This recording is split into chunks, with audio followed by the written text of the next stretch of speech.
Welcome back. I want to take the next few minutes to explain how the virtual school is going to work this year. After that, we'll take some time to look at the ARMS 3 website so that you can familiarize yourself with where everything is. There are going to be four major components to this virtual training plan of ours. First, there's going to be the traditional home study that you're used to doing when preparing for a major training school. Second, every enumerator will be expected to attend a teleconference where we'll be going over the highlights of the survey, the due dates, the deadlines, forms management procedures, and other general information applicable to each state. There will also be web-based study where you'll be exploring through the NASDA Purdue GLR website, and you will be doing teamwork with your supervisors and other enumerators as part of your team. You'll be given a checklist of items that you'll be expected to complete as part of your self-study. You can claim up to 18 hours of time for self-study on your timesheet in iSolved. This 18 hours would include the time it would take to read your manuals, watch all the videos, take the quiz, meet with your supervisors, attend the teleconference, and complete any practice exercises with mock interviews. Let's talk about each component of your self-study. The first part is what I would categorize as traditional home study. We sent out UPS packages with a lot of the pre-survey materials the week of January 18th. Inside those packages, you're going to find what I would call the traditional preschool materials, like the interviewer's manual, blank questionnaires, copies of the supplements, and other supporting materials. The practice exercises were not printed out this time in order to save paper, but are available for review on the Purdue site. We also are including the labeled questionnaires for ARMS 3 that you were assigned, as well as your printed assignment listings. Individual comment sheets were not printed, but comments are available on the printed assignment listings and in your CAPI listings. We also included some general instructions as part of the training expectations. Each enumerator is expected to attend a teleconference that will be facilitated by NAS staff from East Lansing. The three teleconferences, one for each state, are scheduled for February 2nd or February 3rd. For Indiana enumerators, it will be the morning of February 2nd at 10 a.m.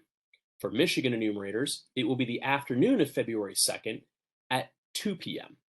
For Ohio enumerators, it will be the morning of February 3rd at 10 a.m.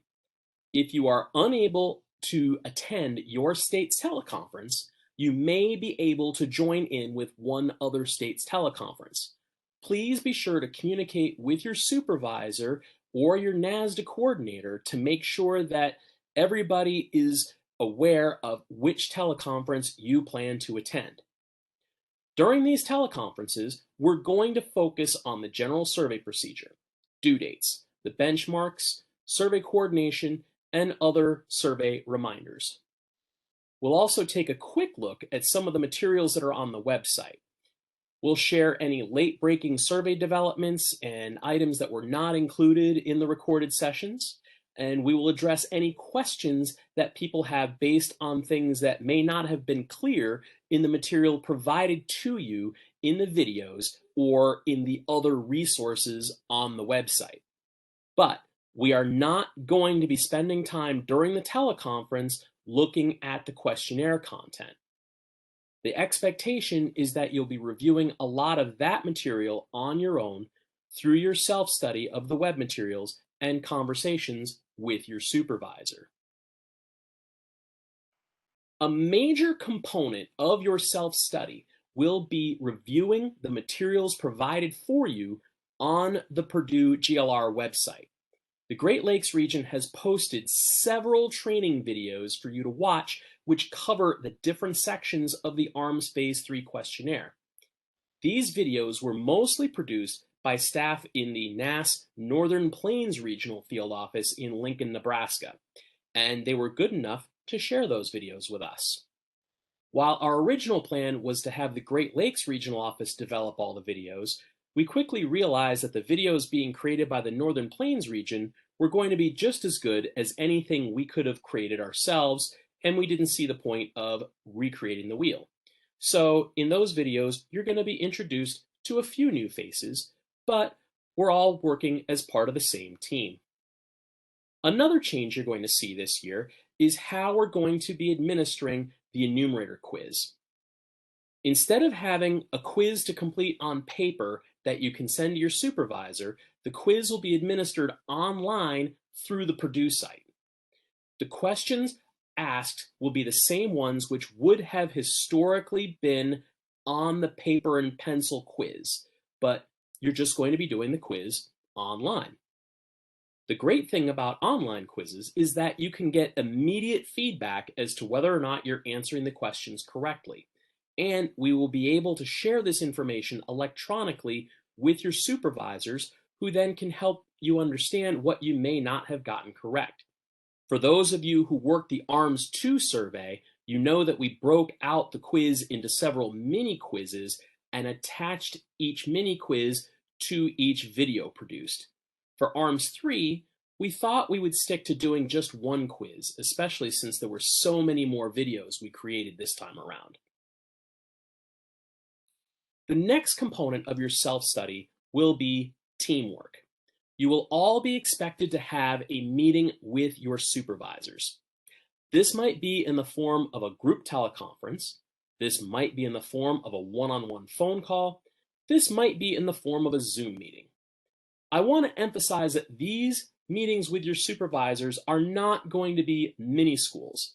The intention is that these are going to be structured more like breakout sessions that we've historically had at state schools when we were able to hold them at hotels. Your supervisors will be able to share with you their wisdom from years of doing this survey, and they will also talk to you about how they want you to handle certain records in terms of sending completed forms to them for review before they're sent along to Jeffersonville to be scanned and keyed.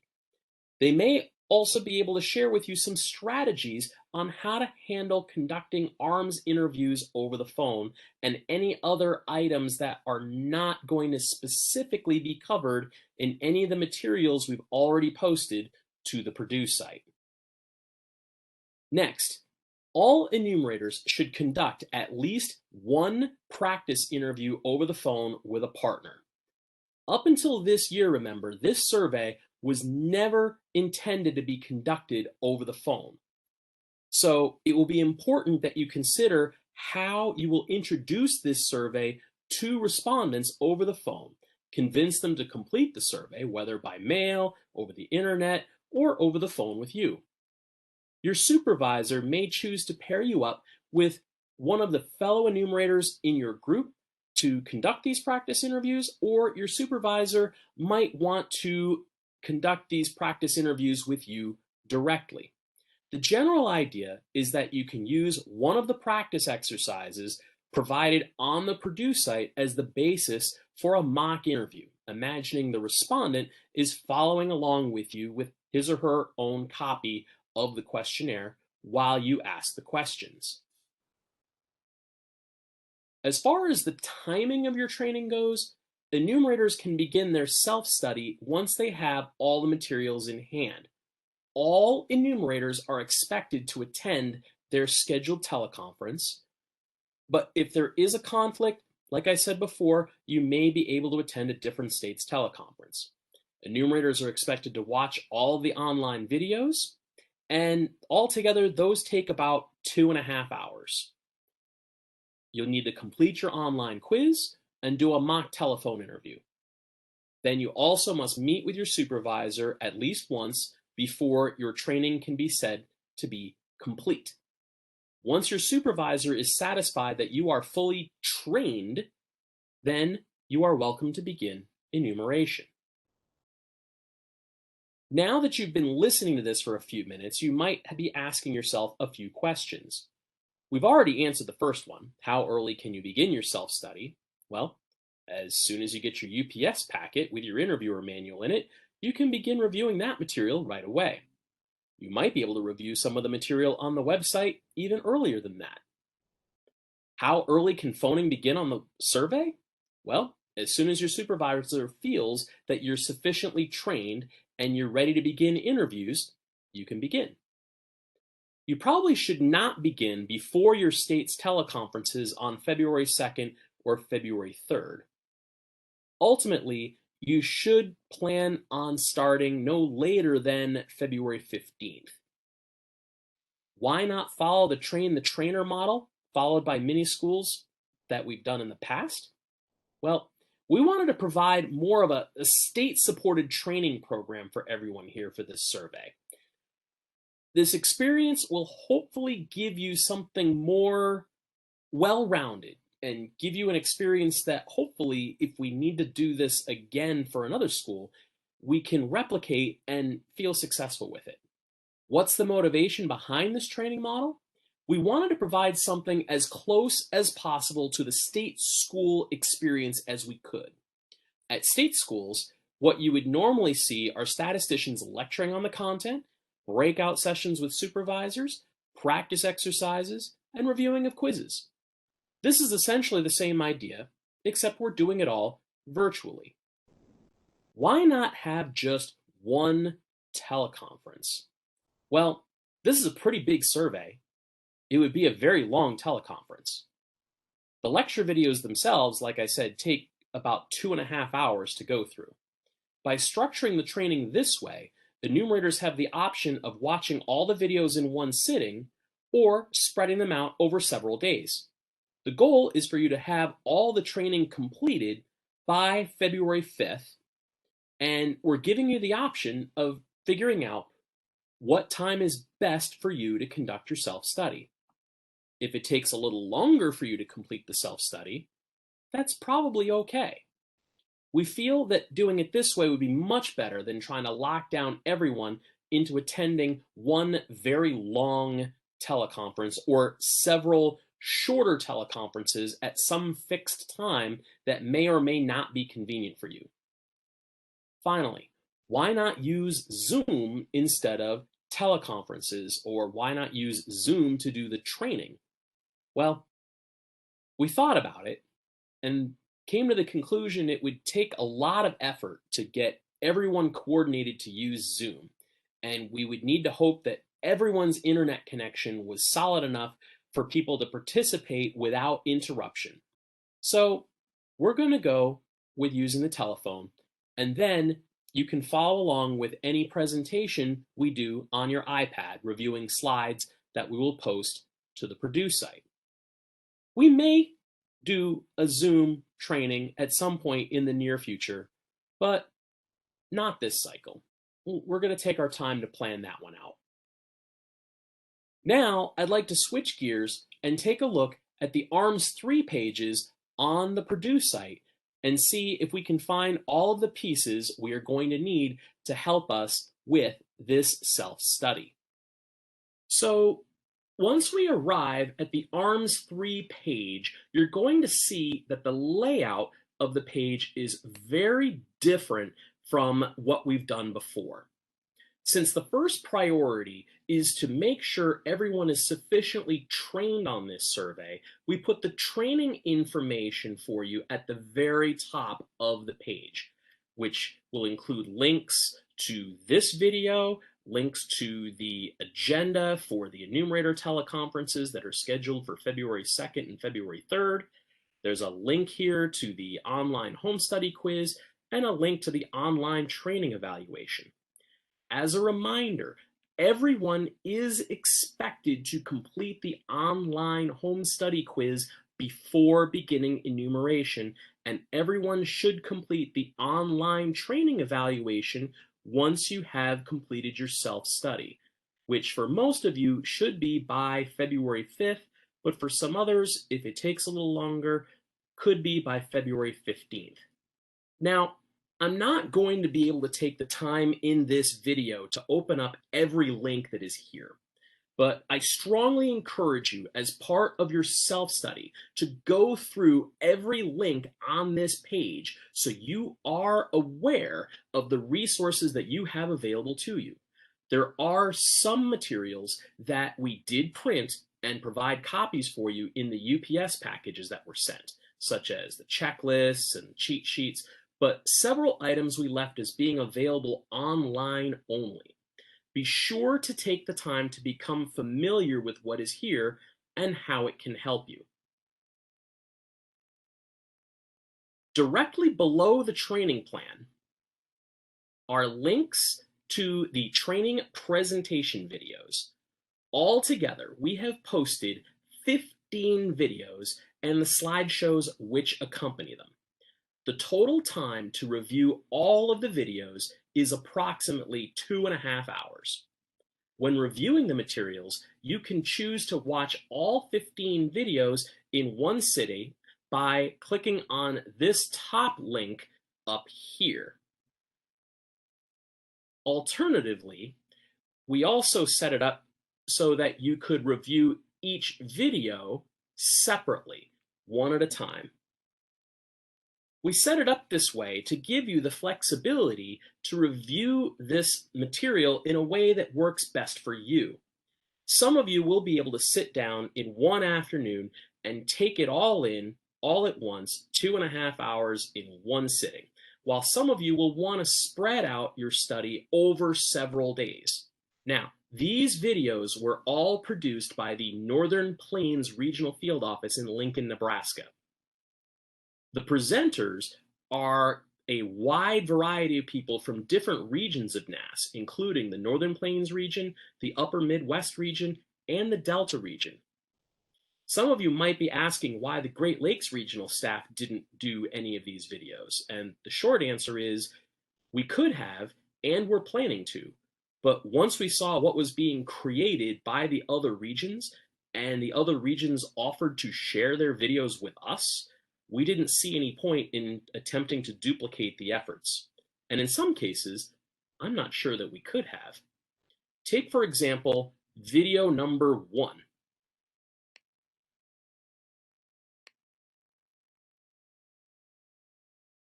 The introduction and purpose video is presented by Eric Gerlach, who is not only the state statistician for South Dakota, but prior to taking that post, he was the survey administrator for ARMS 3 in Washington, D.C. Who better to present on the purpose of this survey than someone who is in charge of the ARMS for the entire country? In any case, please be assured that even though your presenters are not coming from the Great Lakes region, they do bring a vast wealth of knowledge on the ARMS 3 survey. All right, let me go back to this page here. Accompanying each video presentation is a set of PowerPoint slides, which can be viewed separately from the video if you so choose. The way the files will set up, just like with the videos, you can look at the slideshows individually, or you can click on this link at the top of the table to look at the entire file of 202 slides at once. Now, the big file is kind of slick. Let me show you what happens if we choose this option. While you can scroll through this file from top to bottom, there is also at the very top on the first slide a table of contents with links that allow you to jump to whatever section you want. So let's say I jump to section M and I want to review the information on farm producer, household income, assets, and debt. I can go through these slides, and then when I get to the end of that section and the beginning of the next section, there is a link that will allow me to jump back to the table of contents so I can then look at a different section, say section H, which can go right here, and I can start reviewing the operating and capital expenses.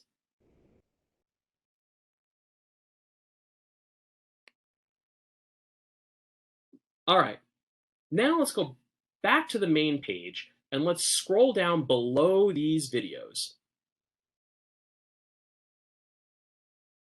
This is where you're going to see the more traditional supporting materials that we use for this survey.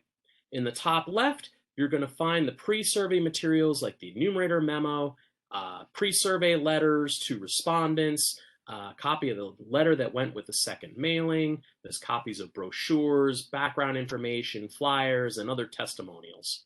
In the middle, you're going to find electronic copies of the questionnaires.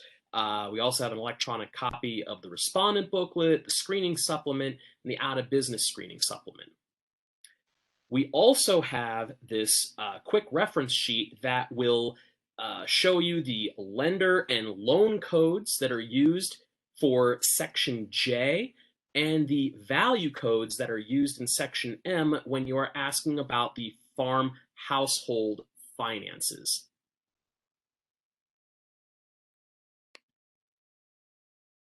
On the right-hand side here, you're going to be seeing a stack of enumerator resources, including electronic copies of the interviewer manuals, practice exercises, the enumerator guide, editing guides, and other supporting materials. I would definitely take the time to review the forms management document. I'll click on that right here. But I will say that we are going to be going over this document at the upcoming teleconferences. I would also make sure we look at this enumerator guide that's here. Of course, if you have a document that starts out with "Dear Enumerator," it must be important enough for you to read and review. The edit guide provides a checklist of items you should be reviewing on completed paper forms before they are sent for review. Let's take a brief look at this. You should have copies of this edit guide in the UPS package that was sent to you. Finally, the link to the due dates here will get you to a slideshow which we'll be going over also during the teleconferences on February 2nd and February 3rd.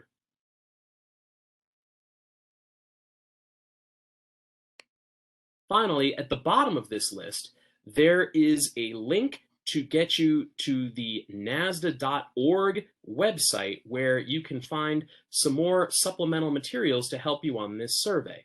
Let's click on it and see what it looks like here. In order to filter out on what you find helpful, you want to type the word ARMS into this search box here. That is going to help filter out what is available on that website that could help you with the ARMS 3 survey. Now, some of the things that are here are already on the Purdue site, and some of the things that are here might be a few years old. I see there's a 2019 file here. I see some other items that are tied to ARMS 2. You'll just have to take a close look and see what is available to see if there's something that can be helpful for you. Let's go back to the main website. On the left-hand side here, we have prices and checkoff information. This can be used to help determine how much someone might have received for selling their crops or livestock during a given month. At the bottom, there's a link to the itemized list of checkoff programs that farmers are typically involved with in the region. And those should be included as part of an operation's marketing expenses. These tables can be very handy if perhaps they know what they sold and when they sold it, but not necessarily an exact price.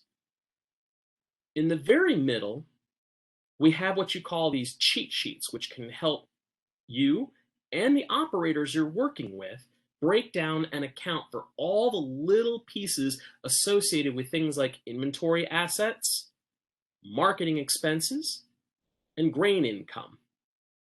There's also a sheet which can show you where items reported on an operator's Schedule F form are associated with the operation's expenses and income that can be reported in sections G and H. all of these cheat sheets can work hand in hand with the prices and checkoff information immediately to the left. Let's take a brief look at each of these forms. Let's start with the inventory assets cheat sheet at the top of the list. The inventory assets cheat sheet shows a way to break down each of the components that are asked for in question 3 of section I into smaller pieces. An operator might not be able to tell you over the phone the dollar value of the crops they had on hand at the start of the year or the end of the year, but they may be able to tell you how many bushels of corn or how many bales of hay they had on hand. And you can use the monthly price tables to estimate the value of those crops after you're off the phone with the operator. Similarly, you can break down the livestock inventory the same way, although some of that information, at least the inventories at the end of the year, was already recorded earlier in the questionnaire on page 5 in column 3. Then you can look at production inputs and sunk costs by breaking down each piece, looking at seed on hand, fertilizer, chemicals, fuel, as well as applied fertilizer, winter wheat seeded, and other cover crops that are seeded. Let's go back to the main page. And now we're going to look at the marketing expenses. Historically, many operators don't think about marketing expenses as a single category. They might simply say that they don't know what was spent on their marketing expenses as a way to get out of answering the question. This worksheet helps to break down what the most typical marketing charges that operators have to deal with are, including the checkoff fees, drying fees, storage fees, and other commissions. It's highly unusual that an operator doesn't have any marketing expenses in a given year, unless they are maybe CRP only or just have a few horses and they're not selling anything. All right, going back to the main page, let's look at this third file that says not duplicating grain income. It may be common for operators to know their gross income on crops, and they'll want to report all of it in section B, but we have to be cautious that the income reported is not duplicated in other sections of the questionnaire.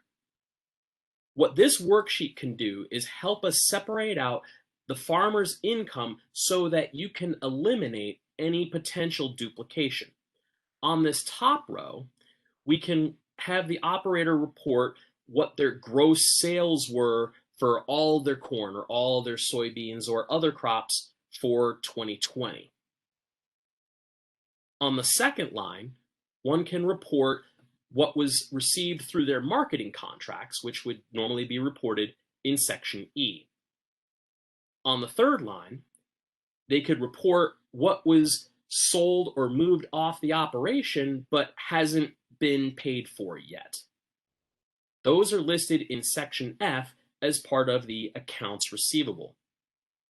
From there, we can subtract the contract sales and the accounts received from the gross sales in order to get a balance under cash sales.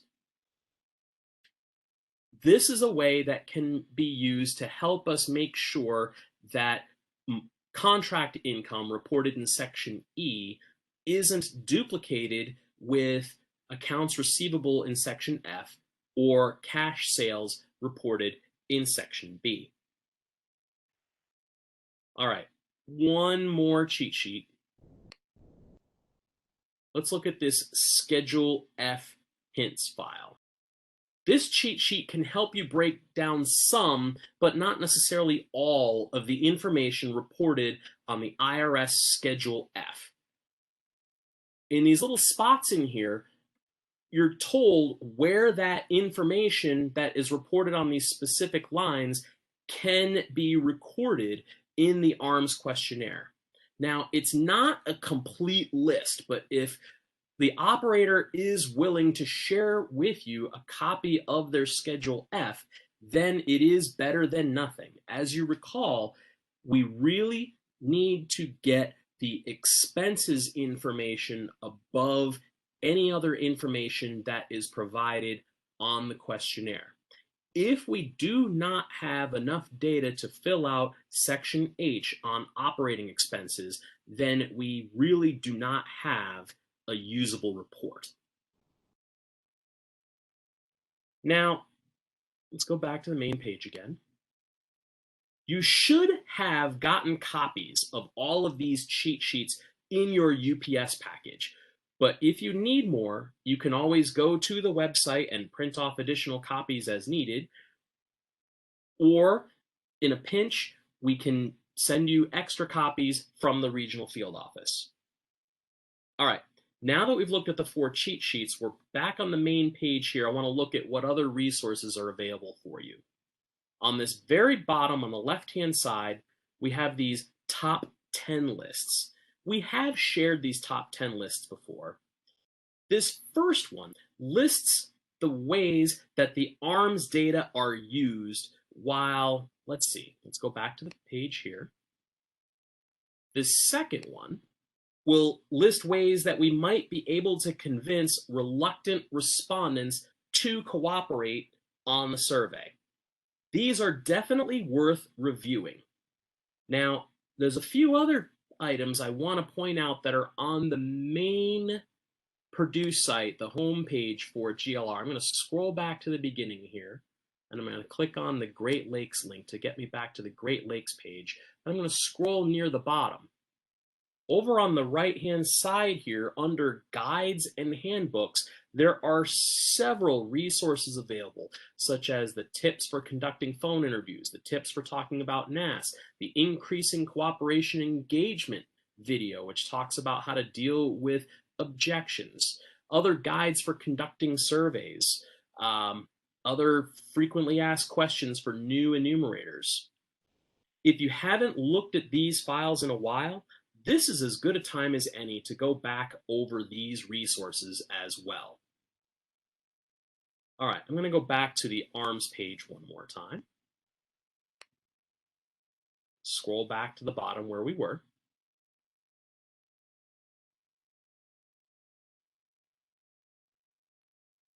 Well, in the bottom middle, we're going to have links to copies of press releases that have been sent out by our office and by other organizations announcing the survey and emphasizing the importance of ARMS 3.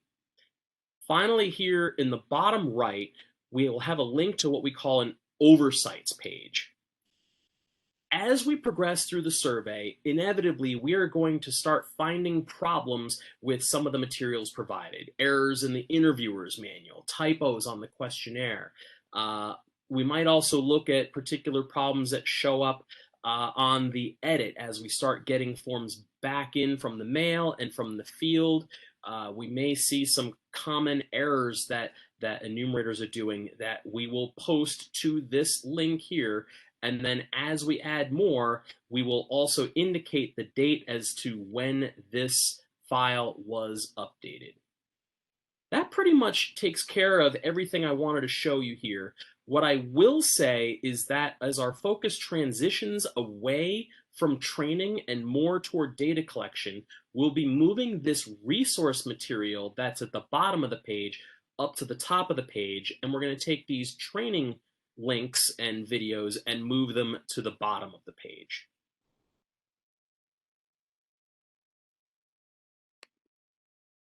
Now, we do understand that there's a lot of information here to review, and some of it is very complex.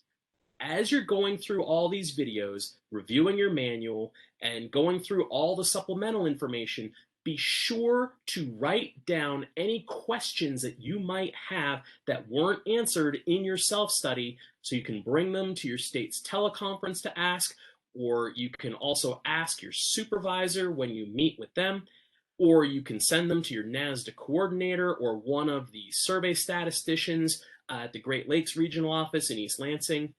In any of those instances, we want to make sure that if you have questions, you can get them answered. We want to let you know that the staff at the Great Lakes Region office is here to support you as much as we possibly can. Your success is our success, and we know we can't have success without you. Thanks for watching, and we'll see you all soon.